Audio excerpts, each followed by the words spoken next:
ቤተክርስቲያን ለምን እንሳለማለን? ለምንስ እንሰግዳለን? ብዙ ጊዜ በተለያዩ ምክንያቶች በቤተክርስቲያን በኩል ስናልፍ ጎንበስ ብለን ወይም ደግሞ ሰግደን እንሳለማለን። ይህን የምናደርገው ለምንድን ነው? ሁልጊዜም እንደምንለው ቤተክርስቲያናችን ሁሉም በማስረጃ ታደርጋለች እንጂ ተቃዋሚዎች እንደሚሉት በተረት አይደለም። እኛ ኦርቶዶክሳውያን በሕንጻ ቤተ እግዚአብሔር ተገኝተን እንሳለማለን፣ እንሰግዳለን። ይኸውም ለባለቤቱ ያለን ፍቅርና አክብሮት ለመግለጽ ነው።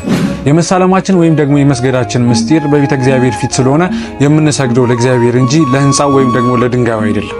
መጽሐፍ ቅዱስ ስለዚህ ምን ይላል? ሕዝቡም ሁሉ የደመናው አምድ በድንኳን ደጃፍ ሲቆም ያየው ነበር።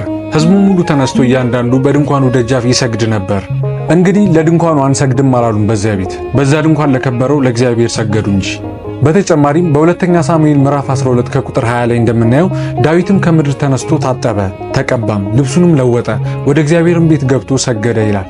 ከቅዱስ ዳዊትም እንደተማርነው እግዚአብሔር ያደረገውን ሁሉ እንደ ፈቃዱ ሆነ ብለን በተቀበልን ጊዜ ተነስተን ለቤተ ክርስቲያን የሚገባ ልብስ ለብሰን ወደ ቤተ ክርስቲያን በመሄድ ልንሳለምና ልንሰግድ ይገባል።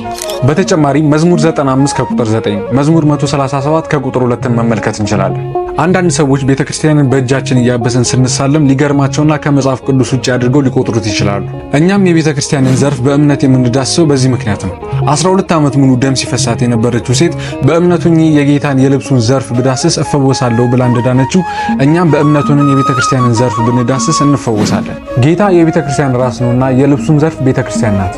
እርሷም አካሉና ሁሉም በሁሉ የሚሞላ የእርሱ ሙላቱ ናትና እንዳለ ሐዋርያው ቅዱስ ጳውሎስ በሐዋርያት ሥራ በገዛ ደሙ ያጃትን የእግዚአብሔርን ቤተ ክርስቲያን እንዳለ። ወደ ቂሳርያን በደረሰ ጊዜ ወጥቶ ለቤተ ክርስቲያን ሰላምታ ከሰጠ በኋላ ወደ አንጾኪያ ወረደ። እንግዲህ ቅዱስ ጳውሎስ ያደረገውን እናደርግ ዘንድ አናፍርም፣ ምክንያቱም እርሱ እኔ ክርስቶስን እንደምመስል እናንተም እኔን ምሰሉ ብሎ አስተምሮናልና።